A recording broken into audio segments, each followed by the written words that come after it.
Hello everyone, welcome to study smart IAS PCS. जैसा कि हमने अपने कल के वीडियो में डिस्कस किया था, अपने कुछ मेंस के बैचेस को अनाउंस किया था। उसी में जो हमारा मेंस का कॉम्प्रिहेंसिव बैच है जिसका नाम है महाग्रंथ, हमारा ये जो आज का वीडियो लेक्चर है ये उसी महाग्रंथ का एक छोटा सा डेमो लेक्चर है। डेमो लेक्चर का मतलब क्या है? इस वीडियो में हम आपको बस एक हिंट देंगे कि हम एक्चुअली इस महाग्रंथ बैच में करने क्या वाले हैं। बहुत से लोग कंफ्यूज थे, सर कैसे ट्रिक्स बताओगे, क्या प्रोसीजर होगा, कैसे क्या क्या होगा उस महाग्रंथ बैच में। तो आज हमने एक छोटा सा टॉपिक लिया है, उसको हम बस एक हिंट देंगे आपको कि हम कैसे पढ़ाने वाले हैं उस टॉपिक को। राइट, मैं क्या करूँगा उस टॉपिक में, अंशुल सर क्या करेंगे उस टॉपिक में, ठीक है, क्या प्रोसीजर होगा वो चीज़ आपको इस लेक्चर में पता चलेगी। राइट, तो चलिए शुरू करते हैं आज का लेक्चर। देखो, अभी हम थोड़ा सा GS2 का IR का पोर्शन देखेंगे। आप लोग जब GS2 पढ़ते हो तो आप पॉलिटी पढ़ते हो, राइट, गवर्नेंस पढ़ते हो। मोस्ट ऑफ द टाइम आप GS में पॉलिटी गवर्नेंस को दे देते हो, मगर बहुत से लोग IR के लिए एक पतली सी कोई मैगजीन लेके 365 या कुछ लेके सोचते हैं कि बस निपटा लो इसको जल्दी से और फटाफट से आगे बढ़ो। IR को आप लोग सिंसियरली नहीं लेते, एग्ज़ाम आने से पहले थोड़ा सा पढ़ लेते हो और बस सोचते हो जाएगा। बट IR को सिंसियरली लेना चाहिए, क्योंकि IR बहुत ही स्कोरिंग है। अगर आपने IR का आंसर लिखना सीख लिया, IR के आंसर लिखने के कुछ हैक्स हैं जो कि अभी आपको अंशुल सर बताएंगे इस लेक्चर में। IR के आंसर्स लिखने के कुछ एक हैक्स होते हैं, उन हैक्स को अगर आपने सीख लिया तो आप इजीली IR के आंसर्स को फ्रेम कर सकते हो। राइट, IR इंपॉर्टेंट क्यों है? जिसने भी लास्ट ईयर UP PCS का मेंस दिया है, UP PCS का, उसको पता है कि IR के 8 मार्कर्स में 3 क्वेश्चन आए थे। इंडिया मालदीव्स रिलेशन को लेके पूछा था, WHO के फंडिंग को लेके क्वेश्चन आया था, उसके स्ट्रक्चर को लेके, साउथ ईस्ट एशिया को लेकर इंडिया की क्या रीजनल पॉलिसी है उसके बारे में क्वेश्चन आया था। 3 8 मार्कर्स थे, साथ ही साथ 3 12 मार्कर्स भी IR से थे। इंडिया बांग्लादेश के रिलेशन के बारे में पूछा था, इजराइल पैलेस्टीन कॉन्फ्लिक्ट के बारे में पूछा था, राइट, यूनाइटेड नेशन ऑर्गेनाइजेशंस के बारे में पूछा था कि क्या इंटरनेशनल पीस और सिक्योरिटी मेंटेन कर पा रहा है, क्या कामयाब हुआ या फेल हो गया। ऐसे ऐसे क्वेश्चंस IR से आ रहे हैं, बिल्कुल सिलेबस से आ रहे हैं, कुछ ऐसा आउट ऑफ द बॉक्स नहीं पूछ रहे हैं। बहुत सिंपल क्वेश्चन आते हैं, मगर अगर आपको सही तरीका पता है कैसे कम टाइम में आप एक परफेक्ट आंसर लिखो, एक अच्छा सा आंसर लिखो कम टाइम में, कि कोई आपको ये सिखा दे, तो बहुत इजीली आपके ये 3 12 नंबर के क्वेश्चन, 3 8 नंबर के क्वेश्चन सही हो सकते हैं। बाकी पॉलिटी गवर्नेंस तो हम आपको पढ़ाएंगे। अभी हमने जो आज IR का एक छोटा सा टॉपिक चुना है वो टॉपिक है India's connection with its neighbouring countries. India का अपनी नेबरिंग कंट्रीज के साथ कैसा कनेक्शन है, ये टॉपिक आपके सिलेबस में एज इट इज़ मैंशनड है। राइट, अगेन ये जस्ट एक सैम्पल वीडियो है, इसमें हम सब कुछ इस टॉपिक से भी रिलेटेड सब कुछ नहीं कवर करवाएंगे, आपको बस एक हिंट देंगे कि हम कैसे इस टॉपिक को पढ़ाने वाले हैं, हमारा अप्रोच क्या रहेगा। राइट, अब जैसे इंडिया की बहुत सारी नेबरिंग कंट्रीज हैं, सबके रिलेशंस में यहाँ पे नहीं पढ़ाऊंगा क्योंकि वो अपने डिटेल बैच में करेंगे। यहाँ पे एक हिंट दूंगा कि how we are going to move forward. Right, हमारा तरीका क्या होगा पढ़ाने का। तो एक सैम्पल वीडियो है और ये नोट्स भी सैम्पल है, ये नोट्स कॉम्प्रिहेंसिव नहीं है। जो ओरिजिनल महाग्रंथ में नोट्स आपको मिलेंगे वो बहुत थोड़े ज़्यादा कॉम्प्रिहेंसिव होंगे। राइट, तो चलो शुरू करते हैं। देखो, इंडिया का कनेक्शन नेबरिंग कंट्रीज से अगर पढ़ना है, मतलब हमें जानना है कि इंडिया अपने आसपास की कंट्रीज के साथ कैसे उसके रिलेशंस हैं, क्या चैलेंजेस हैं और कैसे उस रिलेशन को इम्प्रूव किया जा सकता है। तो आपको इस टॉपिक को बहुत स्मार्टली कवर करना होगा। तो मैं क्या करूँगा, मैं आपको इस टॉपिक का एक ओवरव्यू दूंगा। पहले मैं इस टॉपिक का आपको एक ओवरव्यू दूंगा ताकि आपका ब्रेन थोड़ा खुले कि जब हम इंडिया और उसके नेबरहुड की बात करते हैं तो हमारे दिमाग में क्या क्या चीज़ें तुरंत बिजली की तरह चमक जानी चाहिए। तो बिजली की तरह आपका दिमाग चमकाने का काम करूँगा मैं, और बाकी आपको आंसर कैसे लिखना है, स्ट्रक्चर कैसे बनाना है, ट्रिक्स क्या होंगी, वो सारी चीज़ें आगे बताएंगे अंशुल सर इसी लेक्चर में। ओके, तो बस आप बने रहिए और देखिए मैं करता क्या क्या कमाल हूँ इस लेक्चर में। सबसे पहले एक कॉमन इंट्रोडक्शन याद रखो, कोई भी IR का क्वेश्चन आए तो आप इस तरह का इंट्रोडक्शन, देखो ये नहीं कह रहा एग्जैक्ट यही लिखो, ये आपका दिमाग खोलने के लिए कह रहा हूँ कि आप चाहो तो ऐसा अपना खुद का भी कुछ बना सकते हो। राइट, तो एक ऐसा इंट्रोडक्शन कुछ हो कि बोथ कंट्रीज़, जैसे इंडिया बांग्लादेश है, इंडिया पाकिस्तान, इंडिया श्रीलंका है, ऐसा कोई भी हो, both countries share geographical, historical and cultural ties, क्योंकि नेबरहुड है तो ये सब तो शेयर होगा ही, along with the treaty of friendship and peace. अब पाकिस्तान में ये चीज़ नहीं लिखते treaty of friendship and peace, लेकिन बाकी नेबर्स के साथ आप लिख सकते हो। थोड़ा सा स्मार्टली कुछ ऐसा एक स्टेटमेंट प्रिपेयर करो जो कि आई थिंक आपको अंशुल सर बताएंगे भी आगे, कि कुछ ऐसा कॉमन इंट्रो जो हर कंट्री के साथ फिट हो जाए। पहले तो कुछ ऐसा सोचना है, राइट, कि एक कॉमन इंट्रो हो हमारे पास जो हर कंट्री के साथ फिट हो जाए। अगर हमारी नेबरिंग कंट्री का क्वेश्चन आता है तो ठीक है, US के साथ और यूरोप के साथ ऐसा कुछ है, यूरोपियन यूनियन के साथ तो नहीं होगा ये इंट्रो फिट, क्योंकि ये नेबरिंग कंट्रीज़ हैं। तो यस, यहाँ पे हम geography, history, cultural ties share करते हैं, तो this can be A common statement for all the countries. Right, अगर किसी भी एक कंट्री के साथ रिलेशनशिप आता है तो ये हो गया पहला पॉइंट। तो पहले मैं एक कुछ कॉमन ओवरव्यू देता हूँ आपको। एक कॉन्सेप्ट आपको ऐड करना है प्रिजनर्स ऑफ ज्योग्राफी का अपने आंसर्स में। अगर किसी भी नेबरहुड कंट्री से रिलेटेड क्वेश्चन आता है तो आपको प्रिजनर्स ऑफ ज्योग्राफी का जो कॉन्सेप्ट है वो ध्यान में रखना पड़ेगा। प्रिजनर्स ऑफ ज्योग्राफी का कॉन्सेप्ट होता क्या है? एक्चुअली टिम मार्शल की एक बुक है प्रिजनर्स ऑफ ज्योग्राफी, उसमें ये बोला गया है कि कोई भी कंट्री होती है, कोई भी देश होता है, वो कहीं ना कहीं लिमिटेड, उसके पास एक लिमिटेड डिसीजन मेकिंग पावर होती है। उसके लीडर्स क्या क्या कर सकते हैं और बहुत हद तक उस कंट्री की जोग्राफी पे डिपेंडेंट होता है, राइट। उस कंट्री की कैसी जोग्राफी है उस पर डिपेंडेंट होता है कि उस देश का लीडर क्या क्या कर सकता है। उस कंट्री में माउंटेन्स हैं कि नहीं, उस कंट्री में कैसी रिवर्स हैं, उस कंट्री में कैसे ओशियंस हैं, कितना प्लेन है, कैसा लैंड है वहाँ पे, वो सारी चीज़ें कहीं ना कहीं उस कंट्री की पॉलिसीज़ जो है डिसाइड करती हैं, राइट। कई बार प्रिजनर्स ऑफ ज्योग्राफी बन जाती हैं कंट्री, राइट। तो इंडिया की जो फॉरेन पॉलिसी है काफ़ी हद तक, काफ़ी सदियों तक हमने देखा कि कॉन्टिनेंटल फोकस था। क्यों? क्योंकि इंडिया को हिमालयाज़ की तरफ से ज़्यादा खतरा है, उधर से पाकिस्तान, उधर से चाइना, राइट। तो इंडिया ने सदियों से अपनी जो पॉलिसी है, फॉरेन पॉलिसी, नेबरहुड पॉलिसी, वो फोकस करी मैरीटाइम की तरफ, सॉरी मैरीटाइम नहीं, कॉन्टिनेंट की तरफ, राइट, मतलब हिमालयाज़ की तरफ। ओके, कि हमें नॉर्थ में मतलब पाकिस्तान से, चाइना से बच के रहना है, क्योंकि उधर से ही ज़्यादातर डिस्प्यूट इंडिया के हुए। तो सदियों तक इंडिया ने कॉन्टिनेंटल फोकस रखा because of the theory of prisoners of geography. India को लगा कि माउंटेन्स की तरफ से हमें खतरा है, राइट। बट अभी इंडिया क्या कर रहा है, शिफ्ट कर रहा है अपनी नेबरहुड पॉलिसी को, वो कॉन्टिनेंटल फोकस की जगह मैरीटाइम ओरिएंटेशन की तरफ शिफ्ट कर रहा है, राइट। इंडिया चाह रहा है अब हमें इवॉल्व होना है। इंडिया देख लो ना, अभी कल हिमालय की तरफ ज़्यादा एक्टिव रहता था, अभी इंडियन ओशियन में ज़्यादा एक्टिव है इंडिया, राइट। इंडिया अपने नेवल बेसेस बना रहा है और कई तरह के सागर इनिशिएटिव जैसी चीज़ें लॉन्च कर रहा है, जिससे कि इंडिया की रीच इंडियन ओशियन में भी स्ट्रांग हो। तो इवॉल्व हो रहा है, इवोल्यूशन हो रहा है इस पॉलिसी का। प्रिजनर्स ऑफ ज्योग्राफी की पॉलिसी को इंडिया इवॉल्व करके architects of the Indo Pacific बनना चाह रहा है, राइट। तो इस पॉलिसी की तरफ शिफ्ट हो रहा है। तो ये जब कीवर्ड्स अपने आंसर्स में लिखोगे ना, तो आपको एग्जामिनर को नंबर देना ही पड़ेगा कि इंडिया अभी कॉन्टिनेंटल फोकस की तरफ से मैरीटाइम ओरिएंटेशन की तरफ शिफ्ट हो रहा है। क्यों? क्योंकि अभी इंडिया प्रिजनर्स ऑफ ज्योग्राफी की थ्योरी से इवॉल्व होके architects of the Indo Pacific की थ्योरी की तरफ बढ़ रहा है। ये आपका बहुत अच्छा स्टेटमेंट है। अगर आपने किसी भी आंसर में लिख दिया जो कि नेबरहुड से रिलेटेड है, तो आपको एक्स्ट्रा, बाकियों से एक्स्ट्रा एज मिल ही जाएगी, राइट। और क्या क्या कॉमन पॉइंट्स हो सकते हैं? एक चीज़ ये भी लिख सकते हो, फॉरेन पॉलिसी की सक्सेस, किसी भी देश के फॉरेन पॉलिसी की सक्सेस एक स्ट्रांग और पीसफुल नेबरहुड रिलेशन से ही शुरू होती है। आप कितने भी देश दुनिया से रिश्ते बना लो, अगर आपके नेबरहुड में पीस नहीं है, अगर आपके अपने नेबर्स के साथ रिलेशनशिप स्ट्रांग नहीं है, तो फिर आपका वो दूर वाली फॉरेन पॉलिसी ज़्यादा वक्त तक टिकेगी नहीं, राइट। इसलिए किसी भी फॉरेन पॉलिसी की सक्सेस जो है वो के स्ट्रांग और पीसफुल नेबरहुड रिलेशन से तय होती है। बाकी जब भी इंडिया या उसके नेबरहुड के रिलेटेड किसी भी कंट्री के साथ कोई क्वेश्चन आता है, तो आपको सॉल्यूशंस में ये कुछ कॉमन पॉइंट्स पता होने चाहिए। जैसे कि दोनों कंट्रीज़ को इंश्योर करना है कि दोनों कंट्रीज़ मिलकर वॉइस ऑफ ग्लोबल साउथ बन सकें। गुजराल डॉक्ट्रिन को इंडिया को अच्छे से स्ट्रेंथन करना चाहिए, इंप्लीमेंट करना चाहिए, ठीक है। नेबरहुड फर्स्ट पॉलिसी को इंडिया को इंश्योर करना चाहिए। इंडिया को बिग ब्रदर का अप्रोच अपनाना चाहिए अपने आसपास की कंट्रीज के साथ। पंचशील प्रिंसिपल जो कि म्यूचुअल रिस्पेक्ट को एग्जिस्टेंस की बात करते हैं, वो सारी चीज़ें कहीं ना कहीं और ज़्यादा स्ट्रॉन्ग तरीके से एडरेंस में लानी चाहिए। सागर पॉलिसी जो इंडिया की है उसको अच्छी तरीके से स्ट्रेंथन करके इंप्लीमेंट करना चाहिए। मल्टीलैटरलिज्म को आपस में प्रमोट करना चाहिए, जैसे कि डिफरेंट तरह के प्लेटफॉर्म है, सार्क हो गया, बिम्स्टेक हो गया, इन सब चीज़ों को थोड़ा सा इंडिया को प्रोएक्टिवली पार्टिसिपेट करके उसको एक एक्टिव रोल में लाना है। तो ये कुछ कॉमन सॉल्यूशंस है जो आपको अपने आंसर्स में लिखने हैं। यहाँ पे गुजराल डॉक्ट्रिन क्या है, नेबरहुड फर्स्ट पॉलिसी क्या है, पंचशील प्रिंसिपल्स क्या है, ये सब मैं अपने महाग्रंथ के लेक्चर्स में आपको एक्सप्लेन भी करूँगा। यहाँ पे बस हिंट दे रहा हूँ कि मैं कैसे, आपका मेरा अप्रोच क्या होगा पढ़ाने का, राइट। तो कुछ कॉमन सॉल्यूशंस आपको बताए जाएंगे जो आप अपने आंसर्स में लिख सकते हो। अगर कोई भी इंडिया नेबरहुड का क्वेश्चन आता है, इसकी ट्रिक क्या होगी, इन सब चीज़ों की वो अंशुल सर आपको बताएंगे, राइट। तो देखिए, पहली बात तो कुछ कॉमन सॉल्यूशंस लिखने ही लिखने हैं, ठीक है। इसके अलावा कुछ चैलेंजेस भी हैं हर कंट्री के साथ।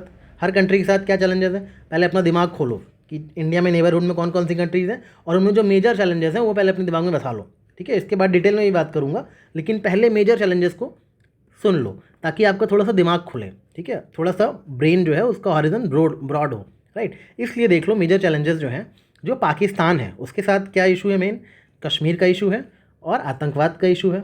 इसके अलावा कोई मेजर इशू तो नहीं है ना पाकिस्तान, मेन पाकिस्तान के साथ यही इशू है, कश्मीर का इशू और आतंकवाद का मुद्दा। नेपाल के साथ मेजर इशू क्या है, नेपाल को लगता है इंडिया हमेशा उसको बुली करता है, इंडिया हर चीज़ों में इंटरफेरेंस करता है और इंडिया का एटीट्यूड नेपाल को कुछ खास पसंद नहीं है। तो मेनली नेपाल के साथ इंडिया का ये इशू आता है, ठीक है। एक तरह से बुली एटीट्यूड इंडिया का, नेपाल को पसंद नहीं है इंटरफेयर करना उसके इंटरनल मामलों में, ऐसा है नेपाल को लगता है, राइट। चाइना के साथ आपके बॉर्डर टेंशन्स होते हैं इंडिया के, और कहीं ना कहीं एक स्ट्रैटेजिक राइवलरी जो रीजन में है वो तो आई है, ठीक है। भूटान के साथ कहीं ना कहीं, भूटान के साथ इंडिया का सब कुछ नॉर्मल है, बट भूटान में जो चाइना का इतना ज़्यादा इन्फ्लुएंस बढ़ता है उससे कहीं ना कहीं इंडिया को कंसर्न है। बांग्लादेश के साथ हमें पता है तीस्ता वाटर शेयरिंग डिस्प्यूट चला आ रहा है काफ़ी लंबे समय तक, और कहीं ना कहीं इलीगल इमिग्रेशन जो बांग्लादेश से इंडिया की तरफ होता है उससे भी कुछ इशू दोनों देशों के बीच में होते हैं। श्रीलंका के साथ क्या इशू है, एथनिक क्राइसिस है, और चाइनीज़ जो डेब्ट ट्रैप श्रीलंका में बढ़ता जा रहा है उससे इंडिया को कहीं ना कहीं प्रॉब्लम है, राइट। तो श्रीलंका के साथ ये कुछ इश्यूज़ हैं। मालदीव के साथ, मालदीव का चाइना की तरफ झुकाव लगातार इंडिया के लिए कंसर्न बना हुआ है।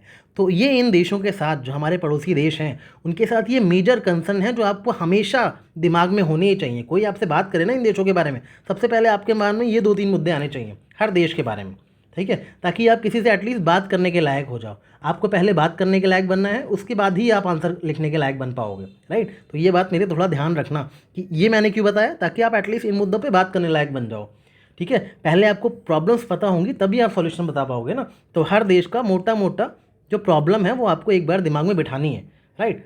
उसके बाद इंडिया इन प्रॉब्लम से डील करने के लिए क्या क्या मेजर टैक्टिक्स अपना सकता है, मतलब कॉमन जो आपके हर आंसर में होनी चाहिए, राइट। किसी भी कंट्री का है तो ये इंडिया की तरफ से टैक्टिक्स अपनाई जानी चाहिए, ये आपके हर आंसर में होना चाहिए, चाहे कोई भी देश की बात हो, राइट। एक तो आप सॉल्यूशन में ये सब भी चीज़ें लिखोगे, कॉमन सॉल्यूशंस है हर देश के लिए। साथ ही साथ इंडिया की टैक्टिक्स क्या होनी चाहिए, इंडिया को सॉफ्ट पावर डिप्लोमेसी का यूज़ करना चाहिए, जैसे yoga, Bollywood, education, digital public goods, ठीक है। जैसे इंडिया आजकल अपनी यूपीआई मॉडल को हर कंट्री के साथ एग्रीमेंट साइन करके यूपीआई वहाँ यूज़ करवा रहा है। ये सब सॉफ्ट डिप्लोमेसी के तरीके हैं जो इंडिया को यूज़ करना चाहिए किसी भी नेबरिंग कंट्री के साथ अपने रिलेशंस को स्ट्रेंथन करने के लिए। इंडिया को तुरंत ही ह्यूमैनिटेरियन और डिजास्टर रिलीफ प्रोवाइड करना चाहिए अगर नेबरहुड में कुछ भी हो, जैसे वैक्सीन, मैत्री, ठीक है। कुछ रेस्क्यू मिशंस होते हैं इंडिया के अलग अलग देशों के लिए। अर्थक्वेक जैसे नेपाल में आए तो इंडिया ने हेल्प करी। ऐसी चीज़ें इंडिया को तुरंत करते रहना चाहिए। ये सब इंडिया की टैक्टिक्स हैं जो इंडिया अक्सर अपनाता भी है, ठीक है। इंडिया ऑफन ये चीज़ें अपनाता है आप नेबरहुड के रिलेशन को स्ट्रॉन्ग करने के लिए, राइट। और इकोनॉमिक इंटीग्रेशन, कुछ प्लेटफॉर्म्स हैं जैसे BBIN, ठीक है, बिम्स्टेक, इन चीज़ों के थ्रू इंडिया अपने इकोनॉमिक इंटीग्रेशंस को इन नेबरिंग कंट्री के साथ स्ट्रॉन्ग कर रहा है। बाकी मैरीटाइम कोऑपरेशन तो इंडिया सागर इनिशिएटिव, क्वाड इनिशिएटिव, राइट, इन सब चीज़ों के थ्रू इंडिया अपना मैरीटाइम कोऑपरेशन स्ट्रॉन्ग कर रहा है। तो यहाँ पे हमने देखा क्या, हमने देखा एक कॉमन एक ओवरव्यू लिया कि अगर हमारा इंडिया नेबरहुड रिलेशन पे कोई क्वेश्चन आता है तो क्या क्या सॉल्यूशंस, क्या क्या चैलेंजेस, इंडिया की क्या क्या टैक्टिक्स हैं जो आपके ब्रेन में होनी ही चाहिए, ज़ुबान पे होनी चाहिए, ताकि आप एटलीस्ट बात करने लायक रहो। तो पहला मेरा काम होगा आपको एटलीस्ट बात करने लायक बनाना किसी भी टॉपिक पे। उसके बाद हम थोड़ा सा डीप में चलेंगे हर टॉपिक में, ठीक है। क्योंकि अब आप बात करने लायक हो गए हो, अब आपको कंट्री वाइज हर कंट्री के साथ करंट में क्या चल रहा है, उसके क्या इशूज़ हैं, ठीक है, उसके साथ क्या वे फॉरवर्ड है, वो मैं आपको बताऊँगा, राइट। तो कंट्री वाइज जैसे फॉर एग्जांपल पहले पाकिस्तान की बात कर लेते हैं। जैसे पाकिस्तान के साथ क्या इशूज़ हैं इंडिया के, क्रॉस बॉर्डर टेररिज्म का इशू है, कश्मीर से डिस्प्यूट का इशू है, रेडिकलाइजेशन, पाकिस्तान कहीं ना कहीं रेडिकलाइज करने की कोशिश करता है इंडिया में टेरिटरीज़ में, राइट। पाकिस्तान का जो इंटरनल इंस्टेबिलिटी है पाकिस्तान के अंदर, और पाकिस्तान के अंदर जो इकोनॉमिक कोलैप्स हुआ पड़ा है, उसकी वजह से हमारे नेबरहुड में बहुत ज़्यादा अनप्रेडिक्टेबिलिटी बढ़ जाती है, राइट। ऊपर से चाइना पाकिस्तान इकोनॉमिक कॉरिडोर वाला मुद्दा, ठीक है, ये कॉरिडोर हमारे POK से गुजरता है, इसकी वजह से हमारा सॉवरेनिटी का वॉल्यूशन भी कहीं ना कहीं हो रहा है। तो ये सब कोर इश्यूज़ हैं जो पाकिस्तान के साथ हैं, ठीक है। और भी कुछ इश्यूज़ हैं जिनको मैं डिटेल में बताऊंगा। और साथ ही साथ हर कंट्री की, याद रखना यहाँ तो मैंने नहीं लिखा है, हर कंट्री की थोड़ा सा हिस्टोरिकल बैकग्राउंड भी जानना जरूरी है कि इंडिया के साथ पाकिस्तान के हिस्टोरिकल रिलेशंस कैसे रहे हैं। ऐसे ही हर कंट्री के साथ, बांग्लादेश के साथ क्या हिस्ट्री रही है इंडिया की, राइट, कैसे इंटरनेशनल रिलेशनशिप की शुरुआत हुई, श्रीलंका के साथ क्या था वो भी बताऊँगा, बट यहाँ पर मैंने ऐड नहीं किया है बिकॉज दे जस्ट एक डेमो लेक्चर है, राइट। उसके साथ साथ आपको कुछ चीज़ें हैं, जैसे पाकिस्तान का क्वेश्चन है तो कुछ चीज़ें आपको ऐड करनी होंगी जो लगातार न्यूज़ में रहती हैं, जैसे कि पुलवामा बालाकोट का अटैक, स्ट्राइक्स, राइट, 370 का रिवोकेशन, उससे पाकिस्तान को प्रॉब्लम है, कैसे हमने अपने कश्मीर को स्ट्रेंथन किया, करतारपुर कॉरिडोर हमने बनवाया है, राइट, पहलगाम का जो अटैक था, ऑपरेशन सिंदूर, ये सब करंट चीज़ें हैं। तो ये भी आपको अपने आंसर्स में थ्रू डायग्राम या कैसे भी करके दिखाना होगा एग्जामिनर को, यस मैं अपडेटेड भी हूँ, मुझे ये सारे इशूज़ भी पता हैं दोनों कंट्रीज़ के बीच में, इसलिए मैंने ये चीज़ें भी लिखी हैं कि आपके आंसर्स में ये सारी चीज़ें भी होनी चाहिए। क्योंकि ये कोर वाले मुद्दे तो सब पढ़ के आएंगे ज़्यादातर लोग, बट थोड़ा सा आपको ये सारे पॉइंट भी दिखाना एग्जामिनर के शॉर्ट में, बहुत शॉर्ट तरीके से, कि मुझे ये सब भी पता है कि ये भी चीज़ें हुई हैं। बार बार LOC से सीज़ फायर होकर इन्फिल्ट्रेशन होता है, राइट, कहीं ना कहीं हम कोशिश करते हैं सीज़ फायर हो जाए, फिर भी इन्फिल्ट्रेशन कंटिन्यू रहता है, राइट। पाकिस्तान का लगातार IMF से बेल आउट सीख करना, ये सारे इश्यूज बने रहते हैं। फिर वे फॉरवर्ड क्या है? डेटरेंस मेंटेन करना, डायलॉग को लगातार जारी रखना, बैक चैनल डिप्लोमेसी का यूज़ करना, दूसरे देशों को इन्वॉल्व करना जैसे UAE US, ठीक है, सपोर्ट लेके बैक चैनल डिप्लोमेसी के थ्रू चीज़ों को कारगर बनाना, right. Focus on counter terrorism cooperation, दोनों देशों को मिलकर टेररिज्म को खत्म करने की तरफ कोऑपरेट करना चाहिए एक दूसरे को, ना कि एक दूसरे को ब्लेम करना चाहिए। पीपल टू पीपल कॉन्टैक्ट होना चाहिए दोनों देशों के बीच में, रीजनल ट्रेड बढ़ना चाहिए कंट्रोल्ड मैकेनिज्म के साथ, ठीक है। और क्रिकेट डिप्लोमेसी भी बहुत लोग सजेस्ट करते हैं कि होनी चाहिए, इससे दोनों देशों के रिश्ते सुधर सकते हैं, ठीक है। ऑल्दो आज के हालात में पाकिस्तान के साथ कुछ भी ये सब पॉसिबल नहीं है, क्योंकि सिचुएशंस बहुत ज़्यादा वर्स्ट हो चुकी हैं, बट आपको अपने आंसर्स में ये चीज़ें लिखनी ही पड़ेंगी, ठीक है। आप वहाँ पे बायस नहीं हो सकते, आप वहाँ पे अपना एक्सट्रीम एंगर नहीं दिखा सकते किसी भी देश के लिए, क्योंकि आप एज अ डिप्लोमैट ये आंसर्स लिख रहे हो। तो ये सारे पॉइंट्स भले ही आपको घिसे पिटे लगें, बट अपने आंसर्स में डालने ही होंगे, राइट।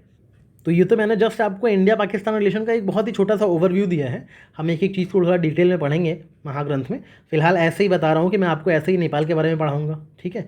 वहाँ के जो करंट चीज़ें हैं, जैसे पॉलिटिकल अनरेस्ट आया है 2025 का, उससे इंडिया की इंटरनल सिक्योरिटी पे कैसे खतरा आ गया है, इंडिया और नेपाल किन किन चीज़ों में कोऑपरेट कर रहे हैं, मेजर डिस्प्यूट क्या है, काला पानी लिम्पीदुरा लिपुलेख वाला जो डिस्प्यूट है इंडिया का, बॉर्डर डिस्प्यूट नेपाल के साथ चलता ही रहता है, ठीक है।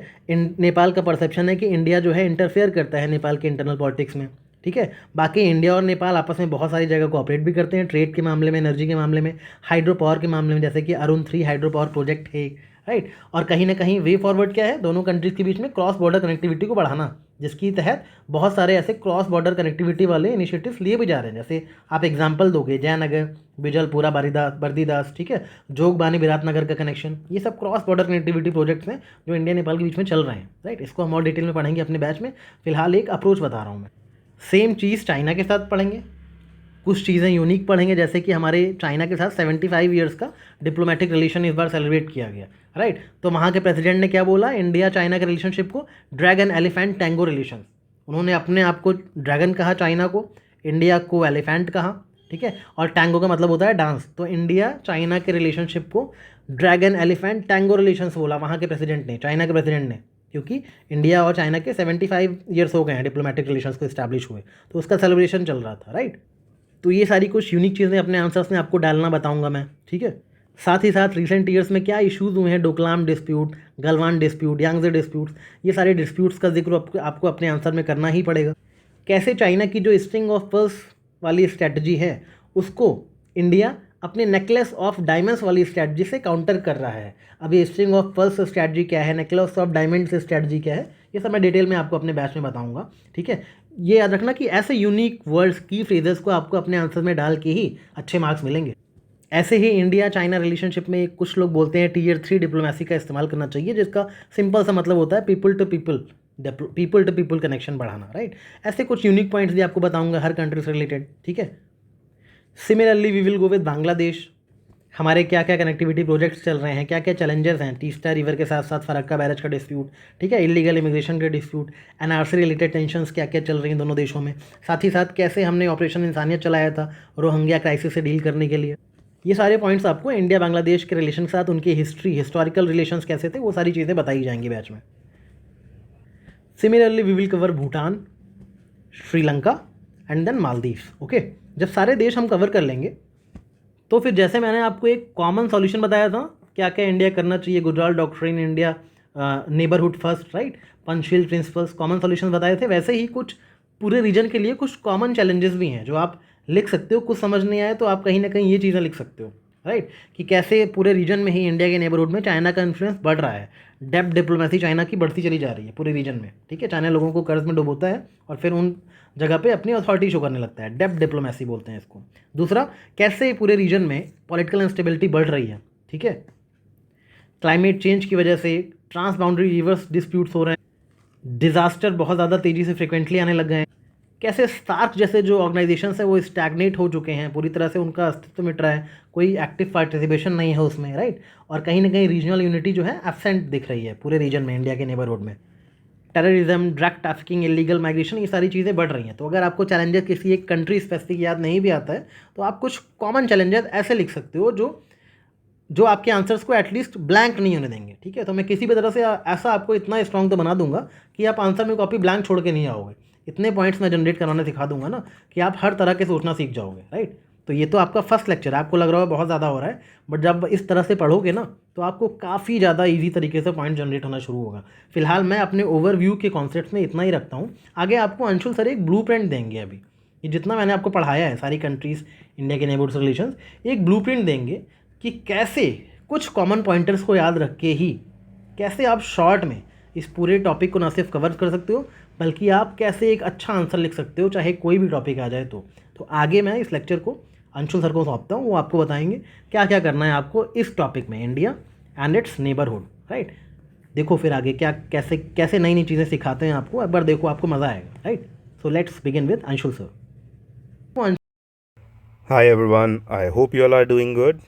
So, to proceed further, अब तक आपने सौरभ सर को सुना जिन्होंने बताया आपको कि लेट्स से आईआर का अगर पोर्शन है और उसमें कोई टॉपिक आ जाता है India and its neighbouring countries, तो उसके रिलेटेड वो अभी तो उन्होंने एक बस माइन्यूट सा आपको ओवरऑल आइडिया दिया है, but later on he will be teaching you कि मतलब हर एक कंट्री का, इंडिया पाकिस्तान के रिलेशंस पहले कैसे थे, फिर क्या इवॉल्व हुआ, कैसे कैसे लड़ाइयाँ हुई, कितने वॉर्स हुए, ये सब वो आपको लेटर ऑन क्लासेस में बताएंगे, ठीक है। सिमिलरली इंडिया श्रीलंका के बीच में क्या था, कैसे वो एलटीटीटी का हुआ, क्या राजीव गांधी की हत्या का कारण बना, तो ये सब उसके बारे में बैकग्राउंड स्टोरी सौरभ सर आपको देते रहेंगे धीरे धीरे, ठीक है। और लेट्स सपोज आपका पूरा फिनिश हो गया है आईआर का ये वाला पोर्शन जिसमें उन्होंने India and its neighbouring countries के बारे में बताया, ठीक है।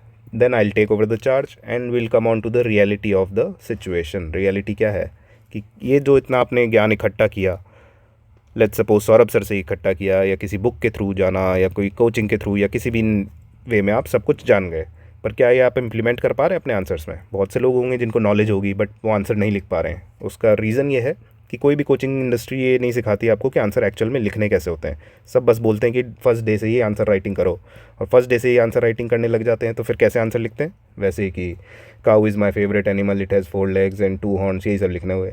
सिमिलरली आंसर भी वैसे होंगे। What do I mean by that?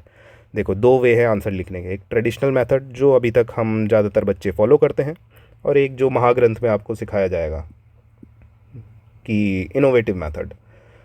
तो ट्रेडिशनल मेथड में क्या है, लेट्स से इंडिया नेपाल के ऊपर सौरभ सर ने आपको बताया, उसके ऊपर ही क्वेश्चन आ गया। अब क्या है, जनरली क्या लिखेंगे बच्चे कि इंट्रो में लिख दिया कि सर बहुत टाइम से दोस्ती चली आ रही है, रामायण में भी सीता जी का हरण हुआ था, वहीं से थी, ये वो लिख दिया आपने, इंट्रो गंदा था। तो इसके बाद आपने कुछ लिखा कि कहाँ पे पॉजिटिव्स लिखे, कुछ चैलेंजेस में लिखे।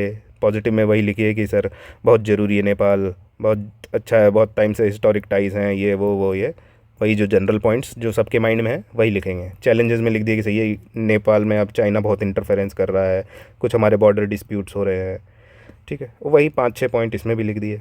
उसके बाद आप आए वे फॉरवर्ड में, सर क्या लिखें कि दोस्ती बनी रहे। उसके बाद एक पॉइंट लिख दिया कि थोड़ा आपसी सहमति करें, यही सब 4-5 गंदे से पॉइंट इसमें लिख दिए। उसके बाद कंक्लूड करके कि भाई सस्टेनेबल डेवलपमेंट गोल के विकसित भारत, यही सब लिख के आप भाग गए। क्या इसमें मार्क्स मिलेंगे आपको?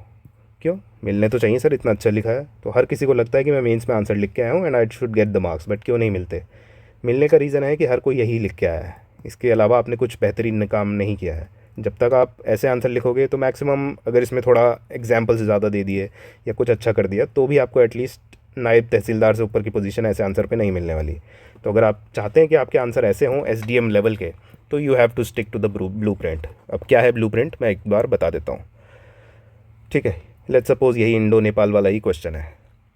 अब इसमें आपको इनिशियली इंट्रो लिखना होगा।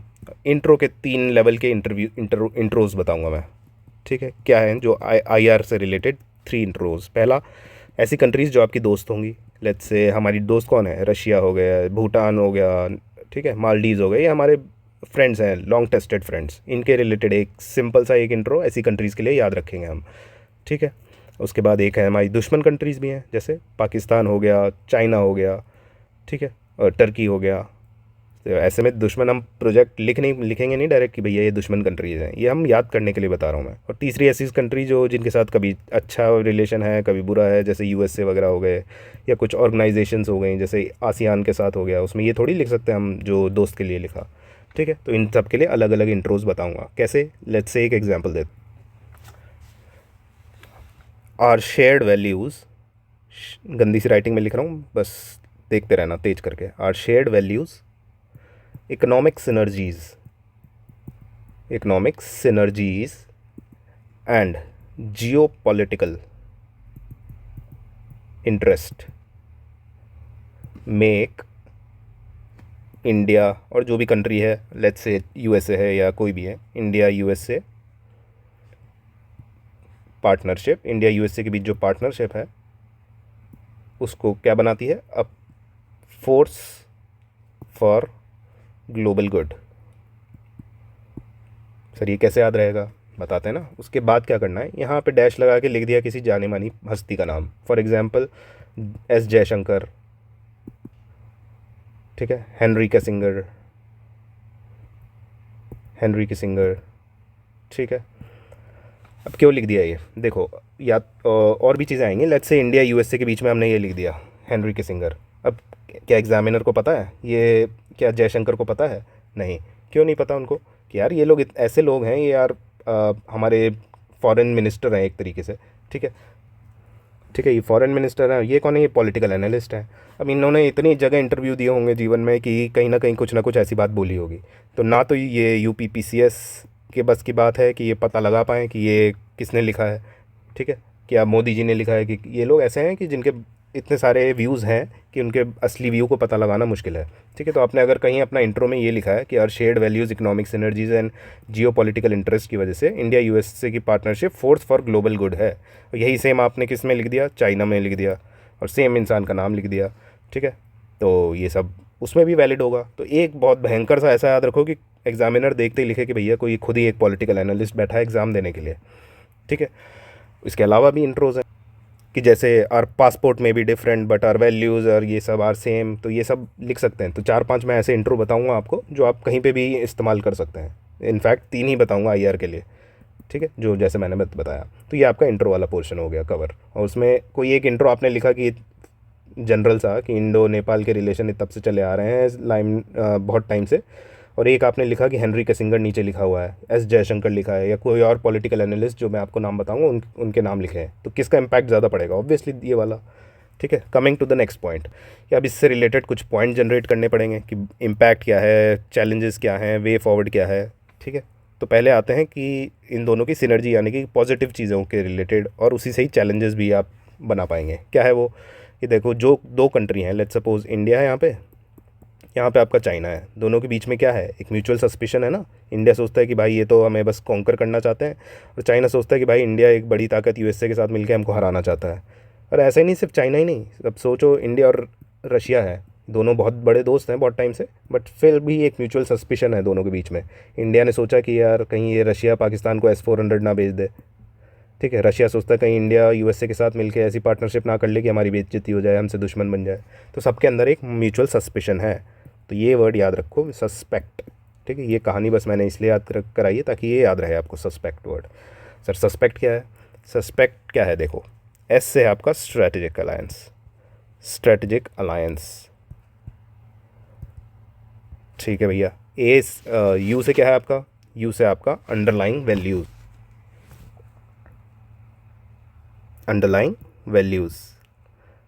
एस से क्या है आपका? सिक्योरिटी इश्यूज़, कुछ भी सिक्योरिटी से रिलेटेड। पी से क्या है आपका? People to people ties. ई से क्या है आपका? Economic dependence, interdependence. सी से क्या है आपका? सी से आपका कुछ कनेक्टिविटी से रिलेटेड, याद रखो कि नेबरिंग कंट्री है तो कुछ ना कुछ कनेक्टिविटी का इशू होगा ही होगा। टी से क्या है आपका? टेक्नोलॉजी। अब ये सब क्या क्या ज्ञान दिया मैंने, देखते हैं। लेट्स से इंडो नेपाल के ऊपर क्वेश्चन आया, आपने को पॉइंट्स जनरेट करने हैं। तो सस्पेक्ट याद रखो, पहले स्ट्रेटेजिक वर्ड याद रखना है, अलायंस भी मत लिखो, सिर्फ स्ट्रेटेजिक। तो नेपाल की पोजीशन स्ट्रेटेजिक है कि नहीं? इधर चाइना इधर इंडिया है, तो यूज़ करो वर्ड स्ट्रेटेजिक बफर, ठीक है। ये वर्ड्स वगैरह सिखाएंगे आपको कैसे जनरेट करना है। Strategic buffer, Nepal is a strategic buffer between India and China. तो इसकी लोकेशन या फिर स्ट्रेटेजिक लोकेशन है उसकी, स्ट्रेटेजिक लोकेशन वर्ड यूज़ करो। उसके बाद अंडरलाइंग वैल्यूज़ सेम है हमारी, कि सीता जी को बोला जाता है वहाँ से थी। फिर उसके बाद ब्रिटिश का डोमिनेंस रहा है, ठीक है, काफ़ी टाइम से। दोनों के पॉपुलेशन भी एकदम सेम है, जैसे हिंदू मेजॉरिटी कंट्री है वो भी, ठीक है। तो ये आपकी अंडरलाइंग वैल्यूज़ भी सेम है। सेम टाइप के त्यौहार वहाँ पे मनाए जाते हैं। सिक्योरिटी, कुछ बॉर्डर डिस्प्यूट्स हैं कि नहीं है इंडिया नेपाल के बीच में, जैसे आपने वो लिपू लेक वाला देखा होगा, लिम्पादुरिया, ये सब बार बार आपने सुना होगा, ठीक है। और ट्राई जंक्शन वाला कि काला पानी, ठीक है। तो ये सब आप यहाँ पे लिखेंगे। उसके बाद P2P में क्या है, पीपल टू पीपल टाइज़, रोटी बेटी का रिश्ता। बहुत बार आपने नेपाल, इंडो नेपाल कर सुनते ही नाम यहाँ पे आ जाना थी चाहिए याद, रोटी बेटी का रिश्ता। ये कैसे याद रहेगा, जब आप सौरभ सर का ओवरव्यू सुनेंगे उसके बाद आएंगे यहाँ पे, ठीक है। इकोनॉमिक इंटरडिपेंडेंस की, पहले इतनी ट्रेड थी अब इतनी ट्रेड है। यहाँ पे एक डायग्राम भी बन सकता है छोटा सा कि पहले इतनी थी अब डिक्रीज़ हो गई है, इंक्रीज़ हो गई है, वो क्वेश्चन के अकॉर्डिंगली बताऊँगा मैं।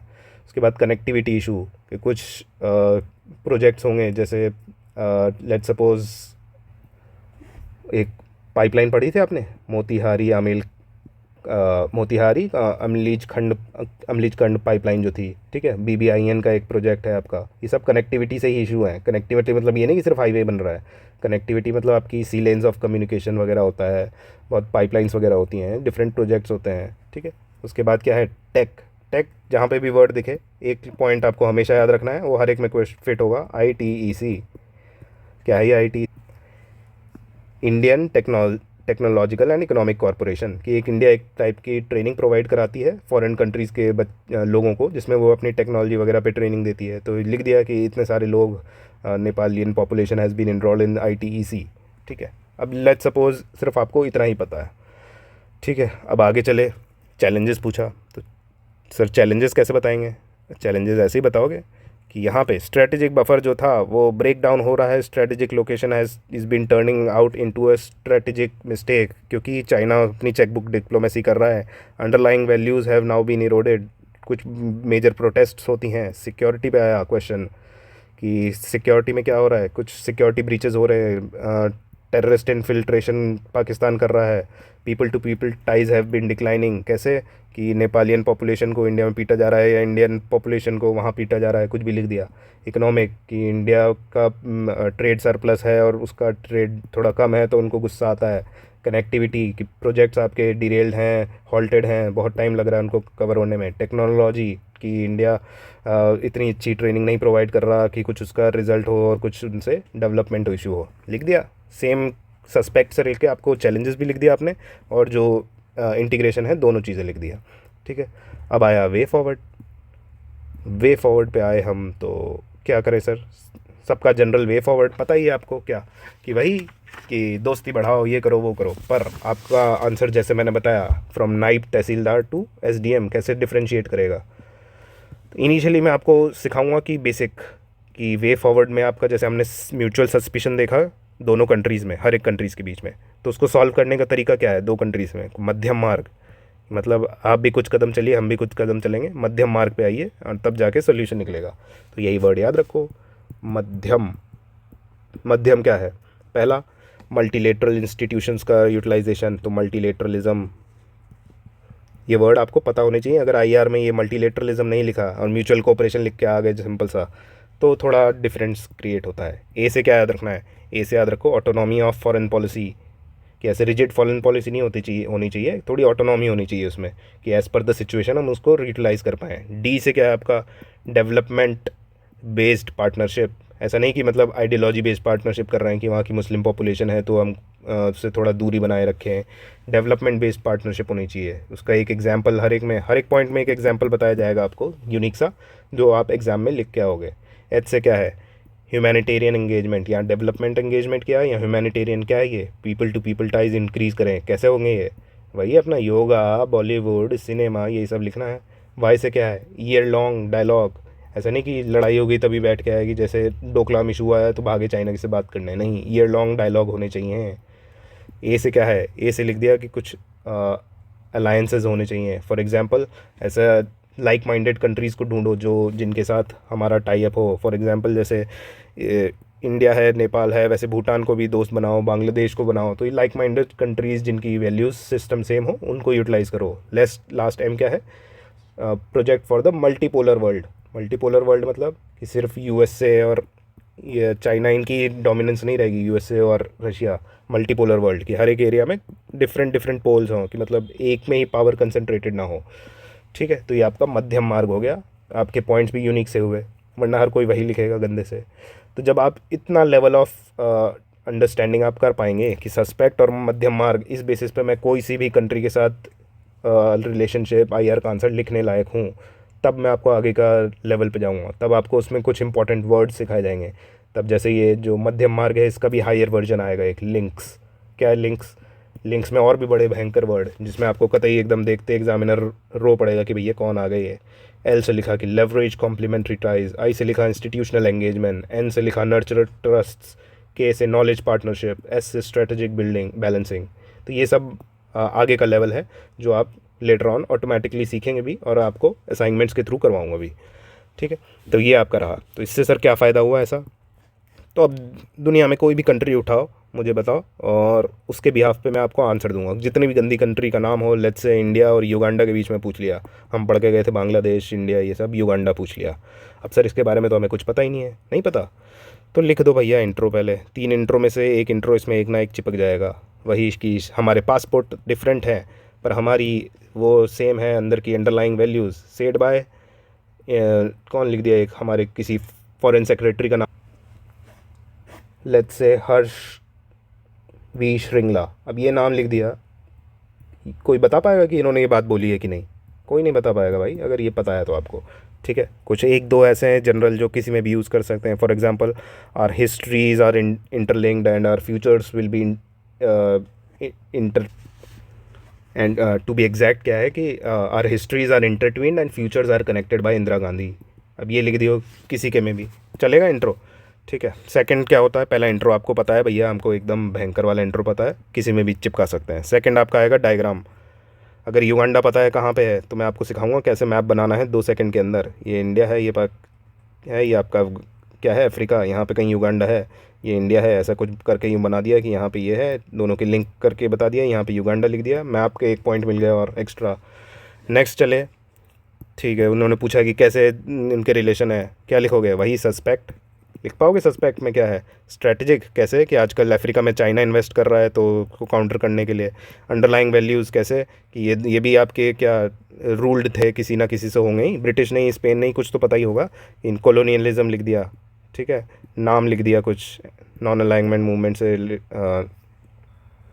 लिंक्ड है। ठीक है, नेक्स्ट क्या है आपका? अगला एस क्या था सस्पेक्ट में? एस था आपका सिक्योरिटी, कि वहाँ पे इंडियन ओशन के बगल में है, तो लिख दिया कि भैया सिक्योरिटी में आपका कुछ ना कुछ हेल्प कर ही देगा, क्योंकि चाइना अपने स्ट्रिंग ऑफ पर्ल्स की स्ट्रेटजी बना रहा है। पी से लिखा पीपल टू पीपल टाइज, कि वही होगा बॉलीवुड चिपकाया। यहाँ पे ई से इकोनॉमिक, कि इंडिया के लिए नया मार्केट डेवलप हो सकता है। सी से आपने कनेक्टिविटी की, अपना कुछ ना कुछ कनेक्टिविटी शो होंगे। ठीक है, उसके बाद टी से क्या है, टेक में क्या लिखना है, ITEC लिखा, कि बहुत से लोग इंडिया में आते हैं। तो जिसको नहीं पता ये सस्पेक्ट, क्या वो इतना अच्छा आंसर लिख पाएगा? नहीं। ठीक है, नेक्स्ट उसने पूछे चैलेंजेस, यही सेम चैलेंजेस में भी सस्पेक्ट लगेगा आपका। ठीक है, चैलेंजेस में सस्पेक्ट। फिर पूछा कि भैया क्या स्टेप्स लिए हैं इंडियन गवर्नमेंट ने।